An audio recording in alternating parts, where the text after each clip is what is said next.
Hello students, welcome to Education Insights. आज के lecture में बात करने वाले हैं अगले टॉपिक जो है एग्रीगेट सप्लाई और इसके कंपोनेंट्स के बारे में। मैंने आपको चैप्टर स्टार्टिंग के वक्त ही ये बताया था कि इस टॉपिक की हम डिस्कशन क्यों कर रहे हैं, क्योंकि मुझे इन्फ्लेशन और डिफ्लेशन पॉलिसीज के बारे में पढ़ना है। इन्फ्लेशन और डिफ्लेशन कब अराइज होगा? जब डिफरेंसेस आएंगे एग्रीगेट डिमांड और एग्रीगेट सप्लाई के बीच में। जब ये दोनों अनइक्वल रहेंगे, या तो डिमांड ज्यादा हो सप्लाई से या सप्लाई ज्यादा हो डिमांड से, तब इन्फ्लेशन या फिर डिफ्लेशन जैसी कंडीशन होगी। लेकिन मैं इन्फ्लेशन और डिफ्लेशन कब पता लगा पाऊंगा? जब मुझे पता हो कि एग्रीगेट डिमांड क्या है और एग्रीगेट सप्लाई क्या है। मैंने एग्रीगेट डिमांड के अंदर जितने भी कॉम्पोनेंट है उनके ग्राफ कैसे बनेंगे, एक कंपोनेंट का दूसरे कंपोनेंट के साथ क्या रिलेशन है, टेबल किस तरह से बनेगी, ये सारा कुछ डिस्कस कर लिया है और वो उम्मीद करता हूं अच्छे समझ में आ भी चुका है। अब मुझे बात करनी है एग्रीगेट सप्लाई की क्या डेफिनेशन। तो बच्चों, एग्रीगेट सप्लाई की डेफिनेशन, एग्रीगेट सप्लाई का मतलब इकोनॉमी के अंदर प्रोड्यूसर्स या फिर फर्म्स ने कुल जितने मार्केट वैल्यू के गुड्स एंड सर्विसेज किए हैं सप्लाई, उसे बोलेंगे एग्रीगेट सप्लाई। सर, क्या यही डेफिनेशन जीडीपी की है? बिल्कुल। जीडीपी की क्या डेफिनेशन थी? GDP means total market value of goods and services produced with in domestic boundary of an economy during an accounting year. वही है एग्रीगेट सप्लाई की। Total market value of goods and services supplied और produced in the economy during an accounting year. That's why aggregate supply is also known as GDP. और macro economics हमेशा ये कहता है जितने वैल्यू के गुड्स एंड सर्विसेज इकोनॉमी के अंदर बनेंगे उतने वैल्यू के ही गुड्स एंड सर्विसेज बिकेंगे। क्योंकि मैक्रो इकोनॉमिक्स ये अदम्पशन लेती है इकोनॉमी में ना इन्फ्लेशन आएगा ना डिफ्लेशन। तो जितने वैल्यू के प्रोड्यूसर ने माल बनाए, जितनी वैल्यू के माल बनाया उतना ही इकोनॉमी के अंदर बिक गया। तो मैं ये कह सकता हूं हाउस होल्ड उतने वैल्यू की ही इनकम जनरेट करेगा। मैंने एक टॉपिक कराया था सर्कुलर फ्लो, उसमें बताया था प्रोड्यूसर जो इनकम कमाएगा उस इनकम को डिस्ट्रीब्यूट करेगा हाउस होल्ड के बीच में फैक्टर इनकम के फॉर्म में। तो प्रोड्यूसर ने जो माल बना के बेचा इकोनॉमी के अंदर, वही माल से जो पैसा आएगा उसे फैक्टर पेमेंट्स के फॉर्म में डिस्ट्रीब्यूट करेगा। और किसे डिस्ट्रीब्यूट करेगा? हाउस होल्ड को। That's why as per the macro economics factor income will always equals to the GDP of an economy that is treated as income of an economy. और GDP को मैं क्या कह रहा हूं? जीडीपी को कह रहा हूं aggregate supply. That's why we can say aggregate supply is also known as income. तो दूसरे पॉइंट में क्या कहता है?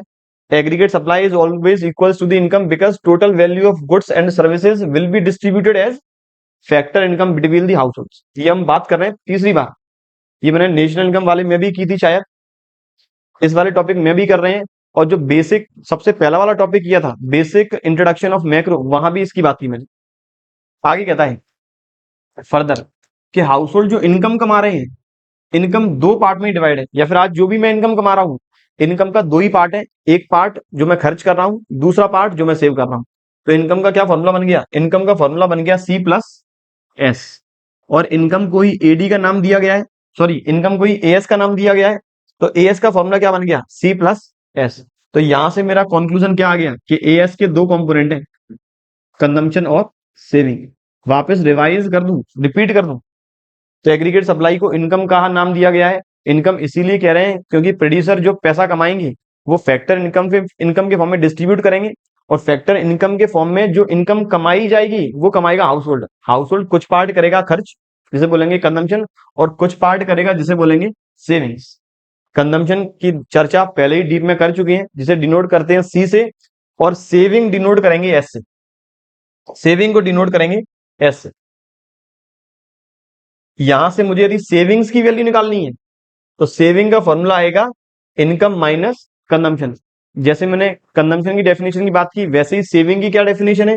सेविंग मींस एक ऐसा इनकम का पार्ट जो हमने आज रोक दिया है भविष्य की अनिश्चितताओं के लिए। Saving means that part of income which is not spend और saved for the future.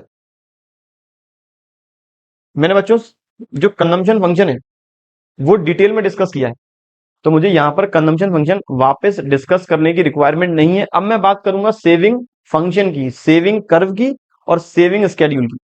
Saving function है क्या? वापस ये एक फंक्शनल रिलेशन है, फंक्शनल रिलेशन सेविंग और इनकम के बीच में। सेविंग और इनकम के बीच का जो फंक्शनल रिलेशन है उसे नाम दिया गया है सेविंग फंक्शन का। और कैसा फंक्शनल रिलेशन है? इनकम बढ़ेगी तो लोगों की सेविंग बढ़ेगी, इनकम गिरती है तो लोगों की सेविंग गिरेगी। आगे कहता है saving has positive relation with the income, that is income rises, saving rises and vice versa. अब सेविंग फंक्शन को डिनोट करते हैं इस फॉर्म में, जैसे मैंने कंजम्पशन फंक्शन डिनोट किया, C bar plus B Y या फिर C Y, autonomous consumption, induce consumption. ऐसे ही सेविंग फंक्शन, बच्चों की तैयारी को और बेहतरीन बनाने के लिए एक कॉम्प्रिहेंसिव बुक लेकर आए हैं, क्वेश्चन बैंक विद सॉल्यूशन, जिसमें आपको अकाउंटेंसी, इकोनॉमिक्स, बिजनेस, इससे रिलेटेड पिछले 10 से 15 साल के एग्जामिनेशन वाइज क्वेश्चंस आपको मिलने वाले हैं, जो हमने कवर किए यहाँ चैप्टर वाइज। और इकोनॉमिक्स और बिजनेस की तैयारी अच्छी करने के लिए हमने अलग से चैप्टर वाइज क्वेश्चंस भी कवर किए हैं, जिसमें आपको वेरी शॉर्ट, शॉर्ट, लॉन्ग और मल्टीपल चॉइस क्वेश्चन के फॉर्म में बहुत सारे क्वेश्चंस मिलने वाले हैं। प्लस इस बुक के अंदर हमने 6 मॉडल टेस्ट पेपर भी कवर किए हैं आपकी तैयारी को और अच्छा करने के लिए। इस बुक को परचेज करने का लिंक नीचे दिया हुआ है, आप अमेजॉन या फिर हमारे एप्लीकेशन से डायरेक्ट से परचेज कर सकते हैं, या फिर इसे आप हमारे हेल्पलाइन नंबर 7877201323 से भी परचेज कर सकते हैं। Thank you. Autonomous consumption negative में, जिसे हम बोलते हैं डिस सेविंग, जिसे बोलेंगे डिस सेविंग, और प्लस इनकम का वह पार्ट जो हम एक्स्ट्रा सेव करते हुए चल रहे हैं। तो सेविंग फंक्शन की इक्वेशन आई माइनस सी बार, जिसे नाम दिया डिस सेविंग का, plus 1 minus MPC multiply by, MPC को नाम दिया गया स्मॉल बी का या फिर स्मॉल सी। तो मैं एमपीसी की वैल्यू को माइनस कर दूं एक में से, फिर मल्टीप्लाई करूं वाई का, तो यहां से मेरा आ जाएगा change in saving plus dissaving, total saving की वैल्यू आ जाएगी। एमपीसी और एमपीएस किस तरह से एक्सप्लेनेशन होगी, किस तरह से इन दोनों के बीच में रिलेशन होगा, क्या प्रॉपर्टी रहेगी इनकी, वो सारा आगे डिस्कस करने वाले हैं अगले लेक्चर्स में। तो अभी तक यदि एमपीसी नहीं भी समझ में आए तो अभी उसे सारी साइड में रख दें, बाकी सारे कॉम्पोनेंट में ध्यान दें। आगे कहता है at zero level of income saving is negative because at zero level of income consumer spend from its past saving. और जीरो लेवल ऑफ इनकम पे इनकम तो जीरो है, लेकिन कंजम्पशन की वैल्यू मेरे ऊपर एग्जांपल में थी 50। इसका मतलब सेविंग कितनी आ जाएगी, माइनस के 50। अब जैसे जैसे इनकम बढ़ती हुई जाएगी सेविंग भी बढ़ेगी। तो ये मेरा हो गया सेविंग फंक्शन। सेविंग स्केड्यूल क्या है, सेविंग का रिलेशन इनकम के साथ पॉजिटिव रिलेशन, टेबल के फॉर्म में सेविंग स्केड्यूल है।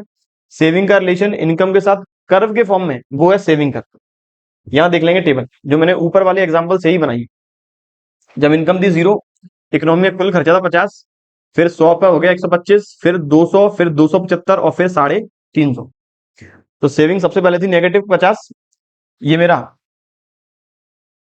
एक्स एक्सिस, वाई एक्सिस, ये नेगेटिव वाई एक्सिस, और ये मेरा नेगेटिव एक्स एक्सिस। सेविंग जब इनकम जीरो है, सेविंग है माइनस के 50। इनकम हुई 100, सेविंग हो गई माइनस के 25। इनकम हो गई 200, सेविंग हो गई जीरो। क्योंकि 200 रुपए की इनकम पर, 200 रुपए की इनकम पर इनकम और कंजम्पशन इक्वल है, और इसे ही नाम दिया गया है ब्रेक इवन पॉइंट का। जब इनकम और कंजम्पशन होते हैं इक्वल, इसे ही नाम देते हैं ब्रेक इवन पॉइंट का, कि इकोनॉमी में कोई भी सेविंग्स नहीं। अब फिर जैसे इनकम कंजम्पशन से हो गई ज्यादा, सेविंग आने लगी पॉजिटिव। तो याद रखें सेविंग कर्व स्टार्ट होगा नेगेटिव एक्सिस से, एक पॉइंट पर जहां सेविंग और जहां पर इनकम और कंजम्पशन इक्वल है वहां सेविंग हुआ जीरो, और फिर सेविंग पॉजिटिव में कन्वर्ट करना स्टार्ट हो जाएगा। ये बात थी बच्चों saving, savings curve, saving function और सेविंग स्केड्यूल। बात करने वाले हैं एग्रीगेट सप्लाई कर्व की क्या डेफिनेशन है और एग्रीगेट सप्लाई कर्व बनेगा कैसे। बच्चों एग्रीगेट सप्लाई कर्व तो एक ग्राफिकल रिलेशन है, वो भी इनकम और एग्रीगेट सप्लाई के बीच में। और किस तरह का ग्राफिकल रिलेशन है, वो रिलेशन है पॉजिटिव, या फिर वो रिलेशन इस तरह से है कि इनकम और एग्रीगेट सप्लाई की वैल्यू हमेशा रहेगी इक्वल। इक्वल क्यों रहेगी, क्योंकि एग्रीगेट सप्लाई में जो भी इनकम कमाई है हाउस होल्ड ने एग्रीगेट सप्लाई के अकॉर्डिंग, जो भी माल बना इकोनॉमी में, उस माल को बेचा गया इकोनॉमी के अंदर, तो वहां से जो इनकम जनरेट हुई उतनी ही इनकम हाउस होल्ड ने कमाई। Hello students, welcome to Education Insights. आज के लेक्चर में बात करने वाले हैं अगला टॉपिक जो है एग्रीगेट सप्लाई कर्व। अब एग्रीगेट सप्लाई कर्व है क्या, ये रिलेशन है, ग्राफिकल रिलेशन इनकम और एग्रीगेट सप्लाई के बीच में। मैंने आपको लास्ट लेक्चर में एग्रीगेट सप्लाई का जो फॉर्मूला था या जो कंपोनेंट थे वो बता दिए थे कि दो ही कंपोनेंट थे, कंजम्पशन और सेविंग। कंजम्पशन जो हाउस होल्ड इनकर करेगा इकोनॉमी के अंदर, जो दो फॉर्म में डिवाइड होगा, इंड्यूस ऑटोनोमस, और सेविंग जब इनकम जीरो होगी तब सेविंग की वैल्यू होगी नेगेटिव। जैसे जैसे इनकम बढ़ती जाएगी सेविंग बढ़ती जाएगी। और एग्रीगेट सप्लाई को ही हमने नाम दिया गया इनकम का। तो यहां पर जो वैल्यू आएगी इकोनॉमी के अंदर इनकम की, सेम वही वैल्यू होगी एग्रीगेट सप्लाई की। तो एग्रीगेट सप्लाई का जो कर्व है ये स्टार्ट होगा ओरिजिन से, जब इनकम 0 है, एग्रीगेट सप्लाई 0 है। इनकम हुई 100, एग्रीगेट सप्लाई हुई 100, इनकम हुई 200, एग्रीगेट सप्लाई भी 200, इनकम हुई 300, एग्रीगेट सप्लाई भी 300। तो जैसे जैसे इनकम चेंज होती जाएगी वैसे ही वैल्यू आती जाएगी एग्रीगेट सप्लाई कर्व की। और इसी वजह से एग्रीगेट सप्लाई कर्व का जो एंगल है वो है 45 डिग्री का। तो ये मेरा था एग्रीगेट सप्लाई कर्व का ग्राफ कैसे बनेगा उसकी प्रेजेंटेशन। अब तक मैंने एग्रीगेट डिमांड और एग्रीगेट सप्लाई दोनों के कंपोनेंट्स कर लिए, दोनों के हर एक कंपोनेंट का ग्राफ किस तरह से बनेगा इसका डिस्कशन कर लिया है। अब ऐसे रिलेटेड टॉपिक अपने अगले लेक्चर में पढ़ने वाले हैं, जहां बात करेंगे प्रोपेंसिटी की, जहां बात करेंगे एमपीसी और एमपीएस के रिलेशन की, जिसके अंदर बात करेंगे एपीसी और एपीएस के रिलेशन की। तो पढ़ते रहे और बने रहे हमारे यूट्यूब चैनल के साथ। Thank you.